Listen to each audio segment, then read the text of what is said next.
ये तकरीर के 3 पार्ट हैं। एक अकीदा, एक अमल और एक कुछ शकूक व शुबहात और सवालात के जवाबात।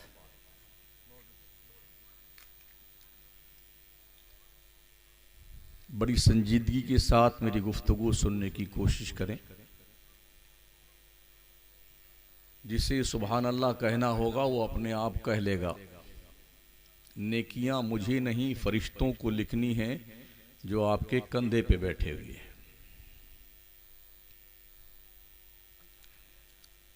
पहली बार आपके इस कुंदरकी के महल्ला काजीपुरा बल्कि इस इलाके में अल्लाह ने आने का मौका अता फरमाया। बिरादर दीनी जनाब हाफिज मुजफ्फर साहब मजहर साहब किबला के वसातत से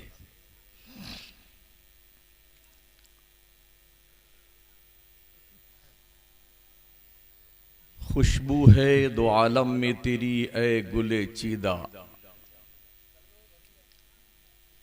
खुशबू है दो आलम में तेरी ए गुले चीदा, किस मुंह से बयां हूं तेरे औसाफे हमीदा। ए रहमते आलम तेरी यादों की बदौलत, किस दर्जा सुकून में है मेरा कल्बे तपीदा। तुझसा कोई आया है न आएगा जहां में, देता है गवाही यही आलम का जरीदा। इमाम इश्क व मोहब्बत सैयदी सरकार आला हजरत अर्ज गुजार हैं, वो जो न थे तो कुछ न था, वो जो न हो तो कुछ न हो। जान है वो जहान की, जान है तो जहान है। पढ़िए अस्सलातु वस्सलामु अलैका या रसूल अल्लाह, अस्सलातु वस्सलामु अलैका या नबी अल्लाह, अस्सलातु वस्सलामु अलैका या हबीब अल्लाह, वाला आलिका व अस्हाबिका या नूर अल्लाह, सल्लल्लाहु तआला अलैका वसल्लम। खुतबे मुशर्रफा के बाद कुरान पाक की एक आयत मैंने तिलावत की है। अल्लाह इरशाद फरमाता है, अल्लाह वो है जिसने अपने रसूल को मबऊस फरमाया हिदायत और हक दे करके। अल्लाह अपना इंट्रोडक्शन पेश कर रहा है कि मैं कौन हूं। रब को पहचानने के लिए हुजूर का वजूद जरूरी है। नबी की जात छोड़ के रब का तारुफ मुमकिन नहीं है। हम आपसे पूछें अल्लाह कौन है तो आप कहेंगे अल्लाह वो है जिसने ज़मीन बनाई, जिसने आसमान बनाए, चाँद सूरज सितारे पैदा किए, हवाएं चलाई, दरिया समंदर पेड़ पौधे पहाड़ अल्लाह ने पैदा किए। अल्लाह वो है जो ज़िंदगी देता है, जो मौत देता है। लेकिन अल्लाह से पूछे अल्लाह तू कौन है तो अल्लाह फरमाता है अल्लाह वो है जिसने अपने रसूल हज़रत मोहम्मद मुस्तफ़ा सल्लल्लाहु अलैहि वसल्लम को हिदायत और हक के साथ मबूस फरमाया।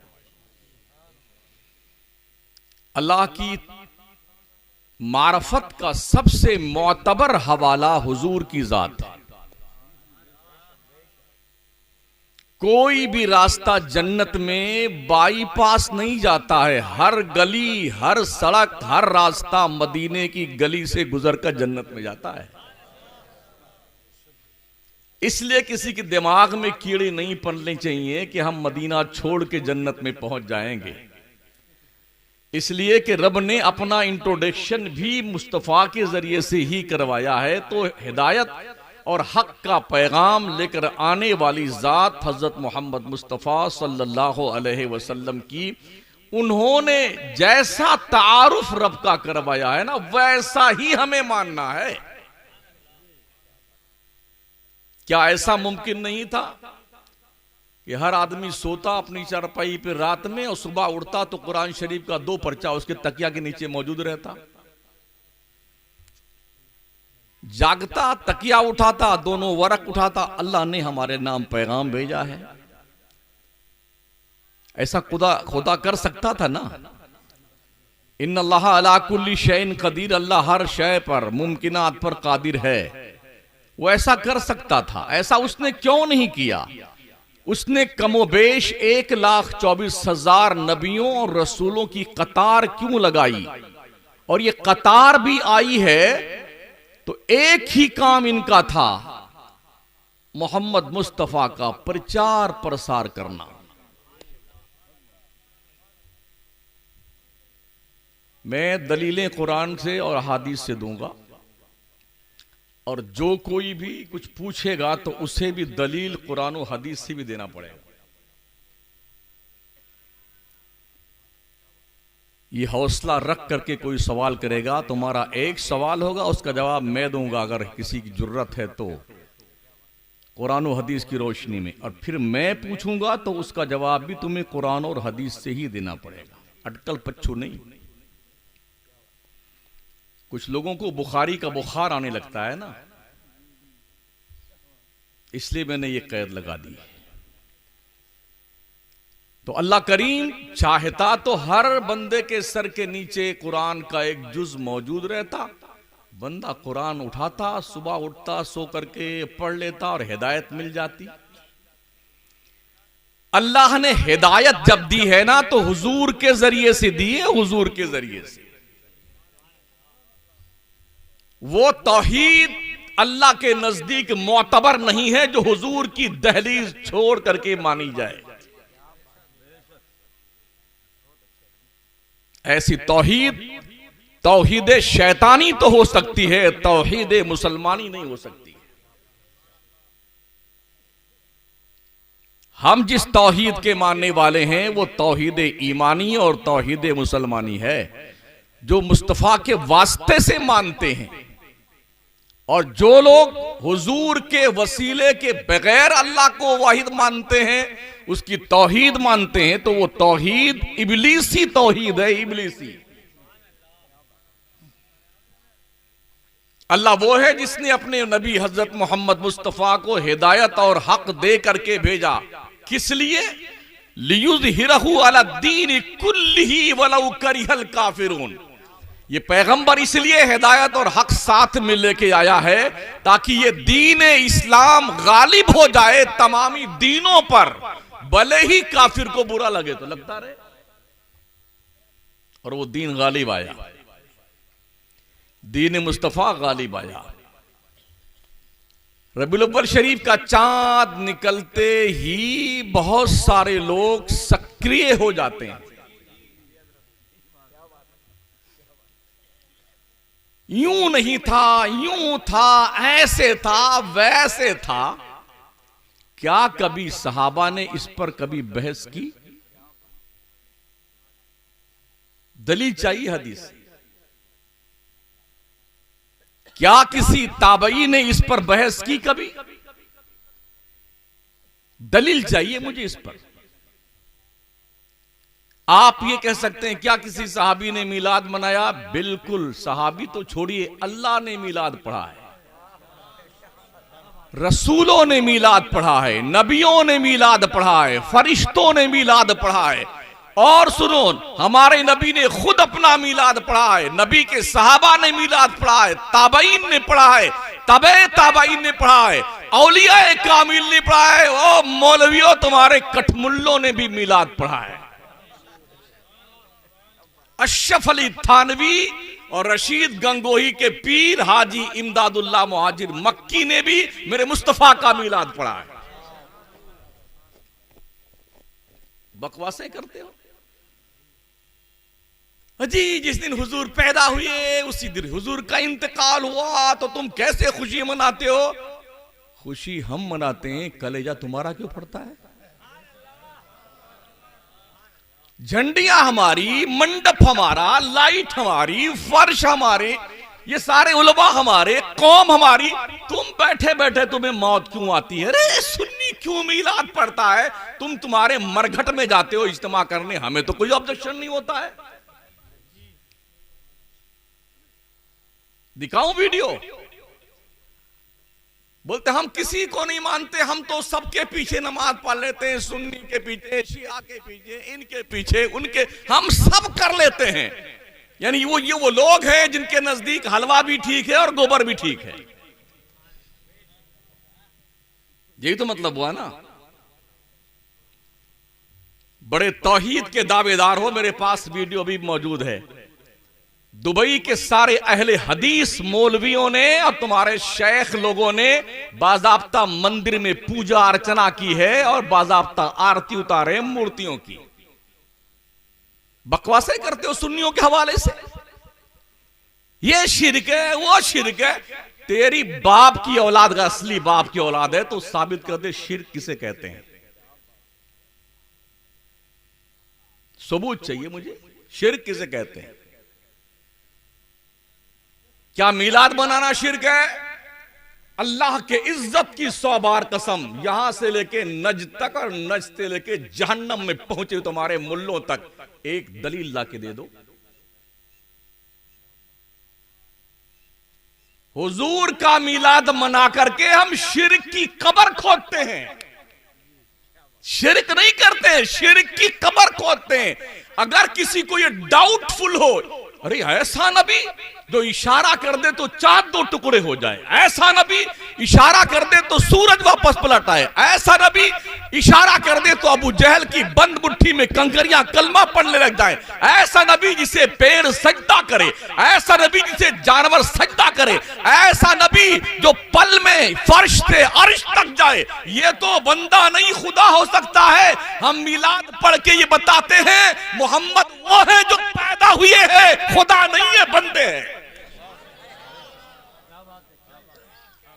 वो पैदा हुए हैं इसलिए इंफॉर्मेशन हम दे रहे हैं। खुदा वो है लम यलिद वलम यूलद, मुस्तफा वो है हुवल्लज़ी बअसा फिल उम्मीना रसूलन मिनहुम यतलू अलैहिम आयातिही व युज़क्कीहिम व युअल्लिमुहुमुल किताब वल हिकमा व इन कानू मिन क़ब्ल लफ़ी ज़लालिम मुबीन। नबी वो है जो पैदा हुआ है। तो हम तो शिर्क की जड़ें काटते हैं, ये बताना चाहते हैं कि मोहम्मद इतनी ताकत के बावजूद भी खुदा नहीं है, बंदा खुदा है। तो इसलिए दिमाग से ये कीड़े निकाल दिए जाएं। और जो लोग ये कहते हैं एक ही दिन है, उसी दिन हुजूर पैदा हुए हैं, पंफलेट निकालते हैं, उसी दिन हुजूर का इंतकाल हुआ है, अगर मिलाद की खुशी मनाओगे तो हुजूर के इंतकाल का गम आड़े आ जाएगा, हुजूर के इंतकाल का गम मनाओगे तो मिलाद की खुशी आड़े आ जाएगी। तो ना तो तुम खुशी मनाओ सुन्नियों, ना तुम गम मनाओ। ये लॉजिक पेश करते हैं। किससे कहते हैं? घास छीलने वालों से। सवाल किससे करते हैं? ठेला चलाने वालों से। कभी हमारी तरफ झांक कर देखो, हमारे उलमा से पूछो ना। अल्लाह फरमाता फस्अलू अहल ज़िक्र इन कुंतुम ला तालमून, अगर तुम्हें इल्म नहीं है तो आलिमों से पूछो। तुम जाहिल आदमी हो तो जाहिलों से पूछते फिरते हो। मौलाना चला जाता तकरीर करने के लिए तो पूरे गांव में बेटे गोली मूंगफली बांटते हैं। उन्होंने ऐसा कह दिया जी, उन्होंने ऐसा नहीं कहना चाहिए था, उन्होंने ये हदीस गलत कर दी। हम बैठे आजा यहीं बैठे अभी 2 घंटे तक। क्या कहते हैं? गम मनाओगे तो खुशी आड़े आएगी, खुशी मनाओगे तो गम आड़े आएगा। तो ना खुशी मनाओ ना गम मनाओ। चलो हम खुशी मनाते तुम्हारा क्या बिगड़ता है? अगर हम गम मनाए तुम्हें क्या प्रॉब्लम है? दूसरे ये खुशी मनाने पे शरीयत में पाबंदी नहीं है अगर जायज ढंग से मनाई जाए। बड़ी जिम्मेदारी के साथ अर्ज कर रहा हूं, खुशी मनाने पे शरीयत में पाबंदी नहीं है अगर जायज ढंग से मनाई जाए। इसका हुक्म भी रब ने दिया, कुल बिफज़लिल्लाह व बिरहमतिही फबिज़ालिका फलयफ़रहू हुवा खैरुम मिम्मा यजमऊन। अल्लाह का फजल और रहमत मिलने पे मुसलमानों खुशियां मनाओ, खुशियां खूब खुशियां मनाओ। और ये उन चीजों से बेहतर है जो तुम जमा करके रखते हो। अल्लाह के नबी की आमद हमारे लिए सबसे बड़ा फजल अल्लाह का है, सबसे बड़ी रहमत है। तो हम इसलिए खुशियां मनाते हैं क्योंकि रब ने खुशी मनाने का हुक्म दिया है। तो खुशी मनाने पे इस्लाम में कोई पाबंदी नहीं है, अगर जायज ढंग से मनाई जाए। गम मनाने पे पाबंदी है। एक मुअय्यना मुद्दत के बाद गम नहीं मनाया जा सकता। किसी का बाप मर जाए, माँ मर जाए, बेटा मर जाए, बेटी मर जाए, बीवी मर जाए, चचा मर जाए, वगैरह वगैरह, कोई मर जाए, 3 दिन से ज्यादा गम मनाना हराम है। चौथे दिन सोग मनाना हराम। किसी औरत का शौहर मर जाए, उसे 4 महीने 10 दिन तक सोग मनाना है। उसकी इद्दत 4 महीने 10 दिन पे खत्म हो जाएगी। 4 महीने 11वें दिन उस औरत को भी सोग मनाना, इद्दत का दिन मनाना हराम और नाजायज। 1450 साल हो गए हमारे हुजूर को इंतकाल फरमाए हुए। लोगों तुम बताओ, तुम कब तक इद्दत में बैठे रहोगे? तुम्हारी इद्दत की मुद्दत कब खत्म होगी? शरीयत में तो 2 ही इद्दत है। अगर तुम 1450 साल से इद्दत में बैठे हुए हो तो इद्दत में बैठने वाली औरतों का हुक्म क्या पता है? पर्दे में रहें, कोने में बैठी रहें, बाहर ना निकलें, बाजार में ना जाएं, सिंगार ना करें। क्यों ऐसा करते हो आप लोग? तो जो कोई कहे कि खुशी मनाओगे तो गम आड़े आएगा, गम मनाओगे तो खुशी आड़े आएगी, तो उनसे पूछ लीजिए आपकी इद्दत कब खत्म होगी, वो बता दो, उसके बाद हम खुशी मनाएं। अजीब लॉजिक है जिसका कोई ना जमीन में वजूद है ना आसमान में। कहीं की ईंट कहीं का रोड़ा, भानुमती ने कुंभा जोड़ा। यार क्या समझ में आता तुम्हारे? फिर कहते जी वो असल में तुम्हारे आला हजरत ने लिखा है कि हुजूर की पैदाइश की तारीख 9 रबीउल अव्वल। रिवायतें मुख्तलिफ हैं, 11, 12, 9, 8 सब रिवायतें। तुम कौन सी मानते हो बता दो मुझे। हम तो 12 वाली मानते भाई, और तुम कहते हो तुम्हारे आला हजरत ने लिखा है कि हुजूर 8 रबीउल अव्वल को पैदा हुए। अगर तुम मानते हो 8 को, तो 8 रबीउल अव्वल को तुम खुशी मनाओ, हम तुम्हारे साथ आने को तैयार हैं। और 12 को हम मनाए तो बेटे तुम हमारे साथ आ जाओ। दोनों कंप्रोमाइज कर लेते हैं ना। मगर तुम्हें मनाना नहीं है, लकड़ी फेंकना बेटे, लकड़ी सुन्नियों के बीच में, ताकि सुन्नी इस फरहत बख्श मौके पे अपने मुस्तफा के आमद आमद की खुशी न मनाए। इसको उलझा दो, कंफ्यूज कर दो इसे। वरना अगर मानते हो कि 8 रबीउल अव्वल हुजूर की पैदाइश का दिन है, सुभान अल्लाह, आ जाओ। 8 को तुम जुलूस निकालो, हम तुम्हारे साथ में। 12 को सुन्नी निकालता, तुम हमारे साथ में आ जाओ। दूसरे कानपुर की सरजमीन का अभी अभी लेटेस्ट रबीउल अव्वल के 3 दिन पहले का जमीयत उलमाए हिंद सड़े हुए वहाबी और देवबंदी के मुल्लों ने प्रेस कॉन्फ्रेंस जारी करके यह फैसला सुनाया, गुज़िश्ता 74 साल से हम 12 रबीउल अव्वल को जुलूसे मोहम्मदी शानो शौकत के साथ निकालते रहे हैं। 2 साल लॉकडाउन के चले गए, नहीं निकाला गया। इस साल पुरानी रिवायात के साथ 12 रबीउल अव्वल को जुलूसे मोहम्मदी निकाला जाएगा। अब बताओ मियां, तुम्हारा क्या हाल है? 4 लाख मुसलमान जुलूसे मोहम्मदी में शामिल हुआ है। कानपुर के इसी जुलूस में जिसकी क़यादत वहाबी मुल्ले कर रहे थे, वहाबी, कोई सुन्नी क़यादत नहीं कर रहा था। उनके बारे में तुम्हारा क्या हुक्म है? लखनऊ की सरजमीन पर जुलूसे मदहे सहाबा हर साल निकाला जाता है। नदवा के सारे मौलवी होते हैं, वहां के तलबा होते हैं, जामिअतुल इरफान के मुल्ले होते हैं, तजदीदुल फुरकान के मुल्ले होते हैं, और जितने भी इस तरह के मौलवी हैं ना तबलीगी जमात के, सारे शामिल होते हैं जुलूसे मदहे सहाबा निकालने के लिए। कई सालों से निकाल रहे हैं। अगर जुलूसे मोहम्मदी निकालना बिदात और शिर्क और हराम है, तो जुलूसे मदहे सहाबा मियाजी कहां से आया है? जुलूसे मदहे सहाबा कहां से आया? हुजूर की तो मानते नहीं, हुजूर के गुलामों की मानने तैयार है। तुम्हारा यार अजीब थिंकिंग लोगों की है। हुजूर का मिलाद नहीं मनाएंगे, उनका जुलूस नहीं निकालेंगे, सहाबा का जुलूस निकालेंगे। हुब्बे अली में नहीं, ये बुग़्ज़े मुआविया में काम हो रहा है। कुछ तो है जिसकी पर्दादारी है बेसबब बेवजह नहीं गालिब, कुछ तो है जिसकी पर्दादारी है। तो 8 रबीउल अव्वल, 9 रबीउल अव्वल, 11 रबीउल अव्वल, 12 रबीउल अव्वल, ये रिवायतें मौजूद हैं। हुजूर इस दिन पैदा हुए, इस दिन जमहूर उलमा का इत्तेफाक 12 रबीउल अव्वल पर है। 12 रबीउल अव्वल पर जमहूर उलमा का इत्तेफाक है। या अय्युहल्लज़ीना आमनू अतीउल्लाह व अतीउर रसूल व उलिल अम्र मिनकुम। ईमान वालो, अल्लाह की पैरवी करो, मुस्तफा की पैरवी करो, और तुम में जो साहिब इल्म है और जिस पर इजमा हो जाए उम्मत का, उनकी पैरवी करो।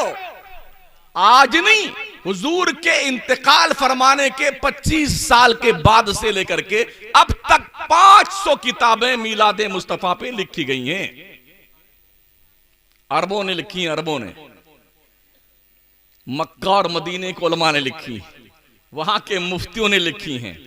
लोगों की आंखों में धूल झोंकते हो, जो पढ़े लिखे नहीं उनको बेवकूफ बनाना चाहते हो। 500 किताबें हैं अरबी में जो मिलाद मुस्तफा के हवाले से। आप कह सकते हैं कि भाई हम तो मौलाना की बात नहीं मानते, कुरान की आयत पेश करो। सबसे पहले ये सुन लो, मिलाद कहते किसे हैं? मिलाद का मतलब क्या होता है? पैदाइश, जन्म, बर्थ। जिक्र मुस्तफा नबी के पैदाइश का तज़किरा करना मिलाद कहलाता है। अल्लाह ने मिलाद का तज़किरा किया। उठाइए कुरान शरीफ, अल्लाह फरमाता है वइज़ अख़ज़ल्लाहु मीसाक़न नबिय्यीन लमा आतैतुकुम मिन किताबिन व हिकमा सुम्मा जाअकुम रसूलुम मुसद्दिक़ुल लिमा मअकुम लतुमिनुन्न बिही व लतंसुरुन्न क़ाल अअक़ररतुम व अख़ज़्तुम अला ज़ालिकुम इसरी क़ालू अक़ररना क़ाल फ़शहदू व अना मअकुम मिनश शाहिदीन फ़मन तवल्ला बअद ज़ालिक फ़उलाइका हुमुल ख़ासिरून फ़ासिक़ून। अल्लाह फरमाता है मुस्तफ़ा याद कर वो जमाना, वो दिन याद कर जब अल्लाह ने नबियों और रसूलों की रूहों को इकट्ठा करके रोज़े अज़ल में तेरे जय जयकार के नारे लगवाए, तेरा गुणगान किया। लमा आतैतुकुम मिन किताबिन व हिकमा, जब तुम्हें मैं भेजूं दुनिया में तुम जाओ किताब व हिकमत लेकर के। सुम्मा जाअकुम रसूलुम मुसद्दिक़ुल लिमा माकुम, फिर आए तुम्हारे पास हमारा मुंतखब मुस्तफ़ा मोहम्मद जो तुम्हारे किताबों की तस्दीक करे, तुम्हारे नबूवत की तस्दीक करे। लतुमिनुन्न बिही व लतंसुरुन्न। अल्लाह अपनी नबी का मिलाद पढ़ रहा है। जब वो नबी आ जाए ना, तशरीफ ले आए, तो उस पर ईमान ले आना, नबियों उसकी मदद करना। अल्लाह ने पूछा काला अक़ररतुम व अख़ज़्तुम अला ज़ालिकुम इसरी, ओ मीटिंग में बैठे हुए फरिश्त नबियों रसूलों की रूह, बताओ तुमने मेरा वादा पूरा करने का अहद किया कि नहीं किया? तुम मेरा ये बोझ उठाने को तैयार हो के नहीं हो? यानी जब मेरा मोहम्मद आए तो उसका मिलाद पढ़ने को तैयार हो के नहीं हो? कालू अक़ररना, सारे नबियों और रसूलों ने कहा हाँ हाँ इकरार करते हैं हम, जब तेरा मोहम्मद आएगा हम उसका मिलाद पढ़ेंगे, उस पे ईमान लाएंगे, उसकी मदद करेंगे। अल्लाह ने कहा काल फशहदू, गवाह हो जाओ एक दूसरे पर। ओ नबियों रसूलों तुम एक दूसरे पे गवाह हो जाओ। आदम तुम गवाही दो कि मेरे सामने शीश ने वादा किया ईमान लाने का, शीश तुम गवाही देना। मेरे सामने मूसा ने वादा किया, मूसा तुम गवाही देना। मेरे सामने इब्राहिम ने वादा किया मोहम्मद पे ईमान लाने का। सबसे वादा ले लिया। क्या नबियों रसूलों से वादे से फिर जाना मुमकिन है? फिर अल्लाह ने वादा क्यों लिया, गवाह क्यों बनाया? और फिर आगे क्या कहा अल्लाह ने? वाना माकुम मिनश शाहिदीन, मैं भी गवाह हूं कि तुमने मेरे सामने वादा किया है मेरे मोहम्मद पर ईमान लाने का, उनकी मदद करने का और उनके नाम के खुतबे पढ़ने का, उनका मिलाद पढ़ने का। फिर आगे अल्लाह ने वार्निंग दी, फमन तवल्ला बाद ज़ालिक फउलाइका हुमुल फासिकून। अगर कोई अपने वादे से मुकर गया ना तो उसका नाम नबियों की लिस्ट से निकाल के फासिकों के लिस्ट में लिख दिया जाएगा। यह वार्निंग नबियों को है जिन्होंने मुस्तफा के मीलाद पर खुशी मनाने से मुकर जाने पर अल्लाह ने वार्निंग दी। नबियों की को वार्निंग दी, अल्लाह ने रसूलों को वार्निंग दी। तुम्हारी औकात क्या है? तुम्हारी हैसियत क्या है यार? नबी सिलेक्टेड कैंडिडेट होता है, मुंतखब नुमाइंदा होता है। सिलेक्टेड कौन होता है? आप जिसे चुनते हैं वो आप जैसा नहीं रहता है। जिसे आपने प्रधान बना दिया ना, वो हवा भी खारिज करता तो अखबार में आता है। एमएलए, एमपी, मिनिस्टर, फिनिस्टर जितने ये आते जाते हैं ना तो हो पूरा पूरा इलाका सतर्क हो जाता है। मिनिस्टर आ रहा है, पुलिस का मुहकमा आ जाए, कुत्ते लेके दौड़ रहे, अरे बम को कोई बम तो नहीं रख दिया है जनाब आली के इज्जत में आपके कहीं चूल्हे में आग न लग जाए। लिए कुत्ते भागते फिरते रहते हैं। कहीं प्रधानमंत्री आने लग जाए, मुख्यमंत्री आए तो और पूरा जिला एकदम जाम कर दिया जाएगा। रास्ता तब्दील कर दो, गाड़ियों के आवागमन का विभाग साइड में कर दो, इधर कोई नहीं जाएगा, यहां मशीन लगाओ, वहां मशीन लगाओ। दुनिया का एक मामूली सा प्राइम मिनिस्टर, मुख्यमंत्री, मिनिस्टर, एमएलए जिसे आप चुनते हैं वो आप जैसा नहीं रहता है। जिस रब ने पूरी कायनात में अपनी नबी को चुना हो वो आप जैसा है। आला हजरत जबी तो फरमाते हैं, जात हुई इंतखाब, वस्फ हुए लाजवाब, नाम हुआ मुस्तफा, तुम पे करोड़ों दरूद। नबी चुना हुआ कैंडिडेट होता है। ऐसा इशारा करता, मजाल है सूरत की डूब जाए वो यूं झुक के उठ के आता है। यूं पता है आपको, उठाइए बुखारी शरीफ। फरिश्ते 70,000 नूरी फरिश्ते इस सूरज को घसीट कर निकालते हैं, खींच कर, लगाम देकर। जब पूरब से सूरज निकलता है ना, खुद नहीं निकलता है, 70,000 नूरी फरिश्ते नूर की लगाम लगा के खींचते हैं, तब सूरज निकलता है। और खींच कर डुबोते हैं पश्चिम तरफ ले जाकर के, तब डूबता है। मौला अली की नमाज असर क्या कज़ा हुई, आंसू टपके नबी के रुखसार पर, आंखें खुली हुजूर की, हुजूर सोए थोड़ी थे। ये तो इम्तिहान इश्क था। आका फरमाते तो नामो आयनी वाला या नामो कल्बी, मेरी आंखें सोती हैं, दिल जागा करता है। वो सो जाएं तो मेराजे मनामी, वो जागे तो खुदा से हम कलामी। हम सो जाएं तो हमारा वजू तशरीफ ले जाता है, नबी सोता रहे रात भर तो वजू नहीं टूटता है। वो हमारी तरह नहीं है। वो पगले हैं, पगले जिनके दिमाग का स्क्रू ढीला हो गया है, जिन्होंने अपने चेहरे आईने में नहीं देखे बेटों ने। हाँ, तो मेरे नबी अलैहिस्सलाम ने आंखें खोली। आखिर अली से ज्यादा नमाज से किसको मोहब्बत थी? क्या नबी के सरे अक़दस जो जानूए अली पे रखे हुए थे, अली को जगा देना चाहिए था। हुजूर जल्दी उठिए ना, मेरी नमाज असर जारी। हाफ़िज़ू अला सलावाति व सलातिल उस्ता व क़ूमू लिल्लाहि क़ानितीन। दरमियानी नमाज यानी असर की नमाज की मुहाफ़ज़त करने की स्पेशली ताकीद अल्लाह ने फरमाई है। वो नमाज कज़ा हुई जा रही, अली चुपचाप बैठे, नबी का चेहरा देख रहे हैं। हुजूर कब जागेंगे, कब जागेंगे, कब जागेंगे। नमाज कज़ा कर दी इश्क़ मुस्तफ़ा में। लेकिन मोहब्बत नमाज की जब औद करके आई ना, तो आंखों से आंसू टपके चेहरे मुस्तफ़ा पे। नबी ने आंख को बात क्या ली, कहा हुजूर नमाज असर कज़ा कोई बात नहीं। आका ने पकड़ा नहीं सूरज को, सहबा में बैठे बैठे यूं इशारा किया। जब इशारा किया, जहां तक नबी का हाथ इशारा करके पहुंचा था ना, 70,000 फरिश्ते नूर की लगाम में लटके हुए उस तरफ आ गए। उन्होंने भी सोचा, या अल्लाह ये किसके दस्ते नाज का झटका है कि 70,000 फरिश्ते नूर की डोर में लटके हुए वापस आ गए। तो नबी के दस्ते नाज के इशारे की ये ताकत है। वो बैठे बैठे मकाम सहबा में इशारा कर दे तो सूरज पलटे और 70,000 के ताकतवर फरिश्तों को लटका के ले आए। ओ फरिश्तों रुक जाओ, आज उसका हुक्म है।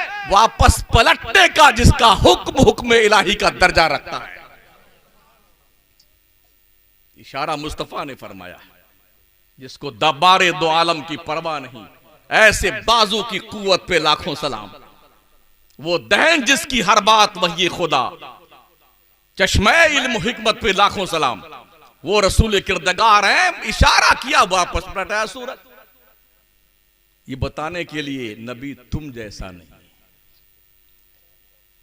मकाम सहबा में यूं किया था, गोया सूरज जब नमाज अली ने पढ़ ली होगी ना, तो पूछ रहा होगा, सरकार अब क्या हुक्म है, आपका क्या हुक्म है सरकार आपका, जाऊं उधर कि नहीं जाऊं। नबी फरमाते ना, उर्सिलतु इलल खल्क़ि काफ़ा, मेरे रब ने सारी मखलूक की तरह मुझे रसूल बना के भेजा है। वो सिर्फ हमारे रसूल नहीं है, 18,000 आलम के रसूल हैं। आका फरमाते, चंद सरकश इंसानों और चंद बदमाश जिन्नातों के अलावा अल्लाह की सारी मखलूक मुझे अल्लाह का रसूल और नबी मानती है। वो हमारे आका सल्लल्लाहु ताला अलैहि वसल्लम है, जिनकी शान बेनियाजी का ये आलम है कि वो मुंतखब सिलेक्टेड कैंडिडेट हैं, अल्लाह के नुमाइंदे हैं, अल्लाह ने जिन्हें चुना है। तो नबियों ने हर जमाने में नबियों ने प्रचार प्रसार किया। क्या किया? मिलाद पढ़ा, मिलाद पढ़ा, मिलाद पढ़ा, मिलाद पढ़ा, आदम से लेके ईसा अलैहिस्सलाम तक। मेरे नबी फरमाता है, दुनिया की जिंदगी 7 दिन है, 7 दिन। 7वें दिन मैं पैदा हुआ हूं। हुजूर फरमाते हैं 7 दिन का मतलब क्या होता है? वइन्ना यौमन का अल्फ सनतिम मिम्मा ताउद्दून। दुनिया की जिंदगी का मतलब 1000 साल आखिरत के एक दिन के बराबर है। गोया दुनिया की जिंदगी 7000 साल है। ये कुरान का जजमेंट है और नबी का फरमान है। हुजूर फरमाते हैं मैं 7वें दिन पैदा हुआ। गोया 6000 साल तक आदम से लेके ईसा अलैहिस्सलाम तक सारे लोग यही कहते रहे, वो आया, वो आया, वो आने वाला है, वो आने वाला है, वो आखिरी पैगंबर आने वाला, अल्लाह का महबूब आने वाला। ए अल्लाह जब भेजना नहीं था किसी के जमाने में तो प्रचार क्यों करवाया? अल्लाह ने आदम से लेके ईसा अलैहिस्सलाम तक किसी के दौर में नहीं भेजा अपने नबी को। हजरत ईसा के आसमान पे उठाए जाने के 571 साल के बाद पहली बार अल्लाह बंदों से मुखातब हुआ गारे हिरा में, तो वो भी इस इंफॉर्मेशन के साथ, इक़रा बिस्मि रब्बिकल लज़ी खलक़। 571 साल के बाद मेरा नबी फरमाता है मैं 7वें दिन पैदा हुआ। 1000 साल निकाल दीजिए, 1444 चल रहा है। ये 1444 चल रहा है, तो उस एक दिन का 1000 साल निकाल दीजिए, बाकी कितना बचा? 444 साल। मेरे नबी फरमाते हैं मैं अल्लाह से दुआ करता हूं मेरा अल्लाह मेरी उम्मत को आधा दिन और अता फरमाए और कुछ और। हम लोग उस आधे दिन में चल रहे हैं जो मुस्तफा की ज़बाने कमाल की बरकत है। अब तक दुनिया तबाह हो चुकी थी, 7 ही दिन की जिंदगी थी दुनिया की। ये तो बरकतें ज़बाने मुस्तफा है। रब से कह दिया मेरे उम्मत को आधा दिन और दे देना और कुछ और दे देना। आधा दिन में से 500 साल, 500 साल में से 444 साल निकाल दीजिए, कितने बचते हैं?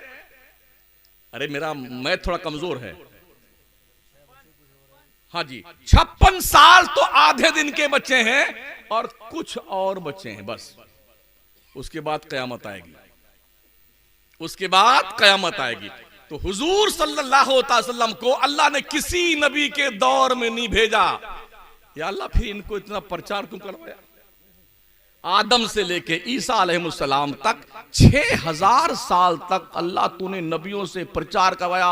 वो नबी आएगा आएगा आएगा आएगा आएगा, ईमान लाना है, कलमा उसका पढ़ना, ईमान लाना, कलमा उसका पढ़ना। आखिरकार हजरत ईसा आ गए, उन्होंने कन्फर्म किया ओ लोगो वो नबी मुंतजर अब आने वाला है। उठाइए कुरान, याती मिन बाद इस्मुहु अहमद, ये मिलाद है मुस्तफा का। तुम कहते हो कुरान में कहां लिखा मिला? सूरदास कभी बरेली के इश्क मोहब्बत का सुरमा आंखों में लगा के देखो ना, कुरान तुम्हें समझ में आएगा। कुरान मैं कहां लिखा मिलाद? मिलाद किसे कहते हैं? पैदाइश के जिक्र को कहते हैं। याती मिन बाद इस्मुहु अहमद, मेरे बाद मोहम्मद पैदा होने वाले हैं। ये मिलाद नहीं। सूरदास महोदय तो क्या है? यही तो मिलाद है। ये हुजूर का मिलाद। हजरत ईसा पढ़ने कह रहे, ओ मेरी उम्मत के लोगों, इंतजार की घड़ियां खत्म हुई। वो नबी अब मेरे बाद ही आने वाला है, जिसके प्रचार प्रसार में हमने इतनी जिंदगियां गुजार दी हैं। ईसा पैगंबर ने पूछा अपनी उम्मत से, लोगों मेरे बारे में क्या जानते हो?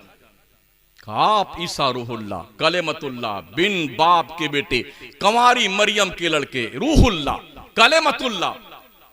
का जानते मेरे बाद जो आ रहा है उसका मकाम क्या है? कहा बताइए आप क्या उसका मकाम है?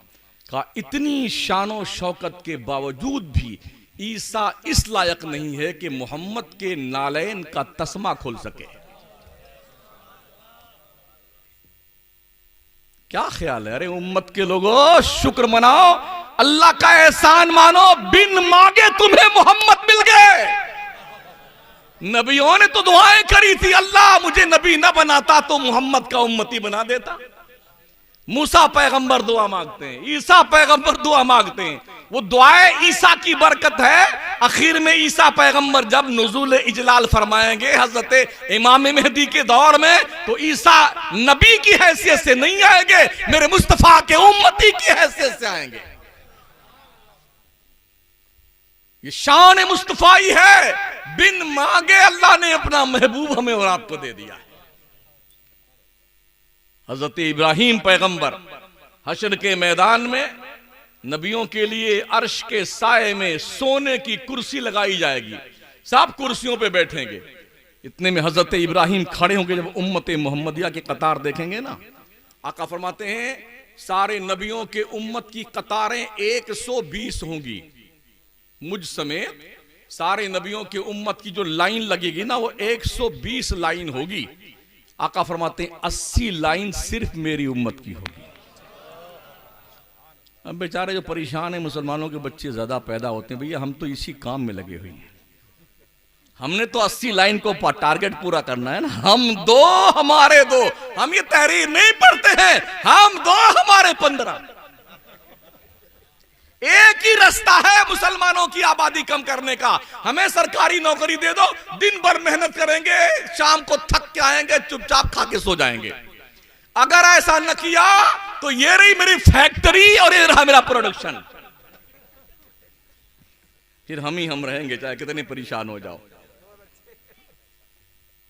बिन बाप का बेटा ईसा, हजरत इब्राहिम उठ के खड़े हो जाए कुर्सी पे से, ए अल्लाह मुझे इजाजत दे। अल्लाह कहेगा इब्राहिम किस बात की इजाजत मांग रहा है? अल्लाह मुझे इजाजत दे। इब्राहिम किस बात की इजाजत मांगता है? या अल्लाह मुझे इजाजत दे। किस बात की? ए रब, मैं तेरे महबूब नबी के उम्मत की सफ में जाके खड़ा हो जाऊं, इसलिए कि आज मैं देख रहा हूं तेरी तमाम तर रहमतों की तवज्जुहात उम्मते मोहम्मदिया की तरफ है। मौला मैं उस सब में खड़ा होना चाहता हूं। किस्मत पे नाज करो। मैं उन दोस्तों से कहूंगा कीड़े निकाल दो दिमाग से अपने। जो भूत सवार है ना बदमाशी का, उसे हटा दो। अल्लाह ने सलाहियत दी है, पढ़े लिखे लोग हैं ना, समझने की कोशिश करो। जिस पर आज लोग बहस कर रहे हैं, कोई माई का लाल एक से एक रेफरेंस दे दे, कभी सहाबा ने उस पर बहस किया है? नबी के इल्म गैब पर किसी सहाबी ने बहस की? हुजूर के नूरो बशर होने पे कभी सहाबा ने बहस की? नबी के अख्तियार वाला होने पे कभी सहाबा ने बहस की? जब सहाबा ने बहस नहीं की, तुम कौन होते बहस करने वाले? हमने तो ये देखा है, हुजूर ने हजरत अली से फरमाया अंत अखी फिद दुनिया वल आखिरा। अली तो दुनिया में भी मेरा भाई है, आखिरत में भी मेरा भाई है। मगर जिंदगी में एक बार भी अली ने मेरे नबी को अपना भाई नहीं कहा, एक बार भी नहीं कहा। बेटे एक साथ दो तकरीर नहीं होती, पहले मेरी सुन लो फिर अपनी सुना देना मेरे को। तुरशी पढ़ी, अल्लाहुम्मा सल्ली अला सय्यिदना मौलाना मुहम्मदिन व अला आलिहि व अस्हाबिहि व बारिक वसल्लिम सलातुम व सलामुन अलैका सय्यदी या रसूल अल्लाह अलैका सलातु व सलाम। नबी पैदा नहीं हुए, अल्लाह ने इतना प्रचार करवाया, इतना प्रचार करवाया, पूरे 4 दागे आलम में रब ने डंके बजवाए, मुस्तफा के डंके बजवाए।